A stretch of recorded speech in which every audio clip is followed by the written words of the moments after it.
Bonjour à toutes et à tous, bienvenue dans la revue de presse de ce 12 février 2024. Ce qui fait l'actualité dans les journaux aujourd'hui, c'est le football. Le quotidien Maison, c'est le Levant, en manchette de son journal, nous informe qu'à la 34e édition de la Coupe d'Afrique des Nations, la Côte d'Ivoire est partie des 0 à 0. Une compétition remplie de leçons spirituelles d'un entraîneur expatrié, c'est finalement une compétence locale qui a remporté le trophée et les compétences de Atingra non reconnues au Bénin se sont révélées à la face du monde dans son pays d'origine. Pour le quotidien, le grand regard, les éléphants vivent le miracle jusqu'au bout. CAN Côte d'Ivoire 2023, les éléphants taclent les Super Eagles et remportent la Coupe d'Afrique, écrit Diakbata. À la finale de la CAN 2023, la Côte d'Ivoire renverse le Nigeria et décroche sa troisième, écrit le Télégramme. Incroyable mais vrai, la Côte d'Ivoire sacrée, dira Info Matin. Championne, la Côte d'Ivoire décroche sa troisième étoile, écrit les nouvelles du jour. Le grand jury précise que c'est devant le Nigeria. C'est une surprise pour Visa Info qui qualifie cette victoire de miraculeuse. Pour le potentiel, la Côte d'Ivoire est sur le toit du football américain. Les éléphants battent les Super Eagles et succèdent aux Lions de la Teranga.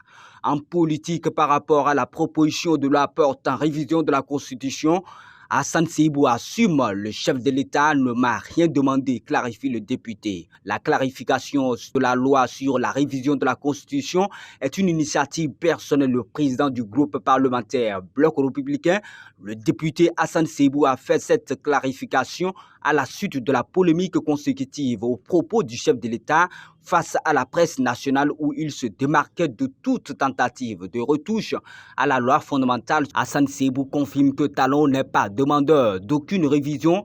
Il continue en affirmant qu'il ne va jamais retirer cette proposition et que l'Assemblée nationale doit l'étudier selon la procédure réglementaire.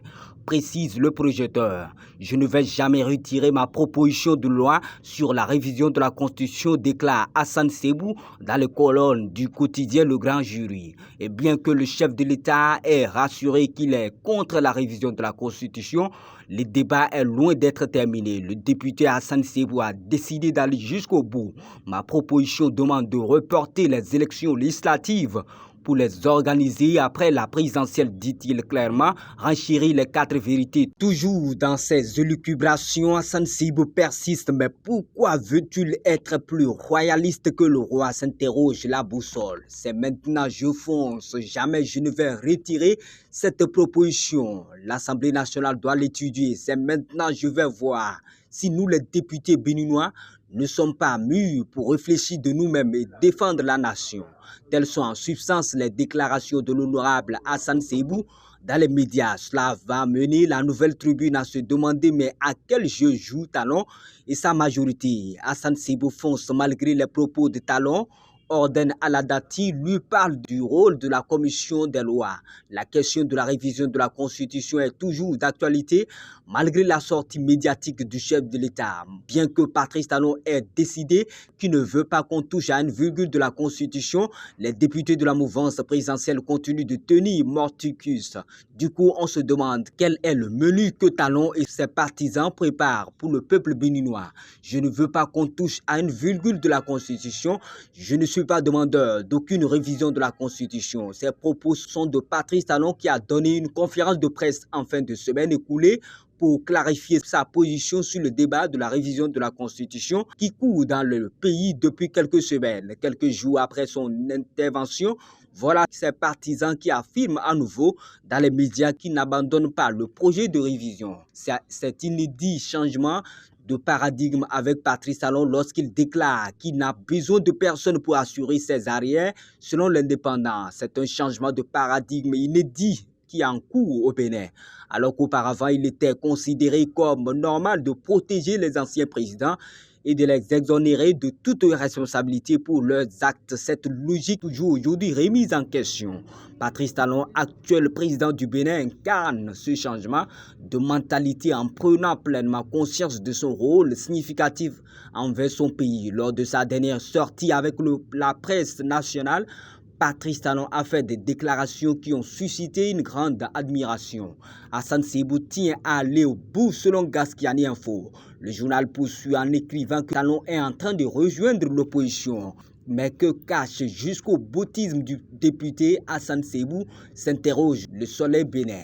Talon joue désormais carte sur table, s'exclame le matin avec sa dernière sortie médiatique. Le président Patrice Talon a choisi de marquer à sa manière la fin des illusions autour de plusieurs débats qui agitent la classe politique.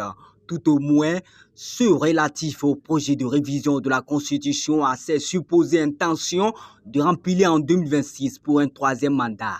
Il en est de même pour le passage de Dossa au cacique de son régime. Rompant son habituel silence, l'homme a choisi de se faire entendre par voie des médias.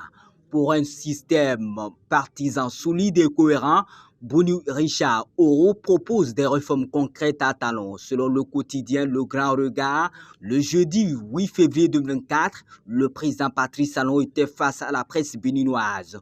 Au cours de ce rendez-vous médiatique, le chanteur de la rupture s'est exprimé sur les sujets brûlants de l'actualité, notamment la question de la révision de la Constitution et l'imbroglio qui entoure le parrainage pour la présidentielle de 2026. Face à cette difficulté auquel est confronté le système partisan au Bénin, à travers une lettre ouverte adressée au chef de l'État, le politologue Boni Richard Oro propose des réformes concrètes. Le journal a affiché l'intégralité de cet énième exercice épistolaire de président du mouvement libéral. Par rapport à la présidentielle de 2026, Richard Boni Oro fait des propositions concrètes à la une du quotidien Matin Libre. En justice, pour faux communiquer devant aux enchères de véhicules attribués à la douane béninoise, 3 escrocs camerounais arrêtés et déposés en prison. Selon le potentiel, le réseau est composé de Maudit Junior, Nathan, Peter Tiendra, le prince et du Sueur Yokpa. Près d'une centaine de cartes SIM de différents pays retrouvées et saisies et des détails ont été faits sur le mode opératoire de cette bande d'arnaqueurs.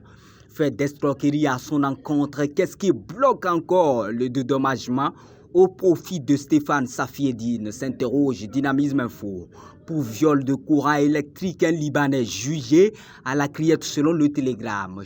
En culture, Tofa 2024 au Bénin, la ville de Ouida a abrité ce samedi les sacrifices recommandés d'après le quotidien Maison Soleil Levant. L'informateur ira plus loin pour dire que les sacrifices expiatoires ont été faits à Ouida. Les sacrifices propitiatoires du Sa-Aklan ont été faits à Ouida selon le potentiel. En société, chefs traditionnels et religieux s'engagent aux côtés du gouvernement, nous informe le matin, afin de lutter contre la mutilation génitale des femmes à Djougou. Dans l'exécution du programme d'appui à l'égalité de genre dans la Takora et de la Donga, un changement de mentalité enclenché au sein de la junte féminine.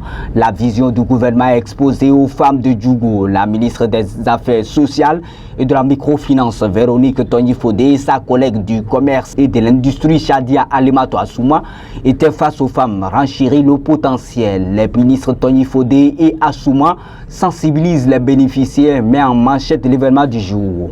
La ministre des Affaires sociales et de la microfinance, Véronique Tony-Fodé, a échangé ce vendredi 9 février 2004 à la préfecture de Djougou avec des femmes bénéficiaires du programme d'appui à l'égalité du genre, PAEG. À ses côtés, il y avait sa collègue du commerce et de l'industrie, Shadia Alimato Assouma. Au cours de la séance, les deux ministres ont entretenu l'assistance sur la vision du gouvernement. 14 359 mineurs enceintes dans la Donga, faux et archi-faux, rétorque le préfet, nous informe la Nouvelle Tribune. En sécurité, manœuvre malveillante de déstabilisation, le général Baguidi n'a aucun souci avec Patrice Talon, nous informe l'Indépendant. Après l'attaque terroriste au Burkina Faso, 50 personnes sont mortes dans une attaque armée, nous informe le quotidien Maison Soleil Levant. Mesdames, Messieurs, c'est tout pour cette revue de presse de ce 12 février 2024. Merci pour votre aimable attention.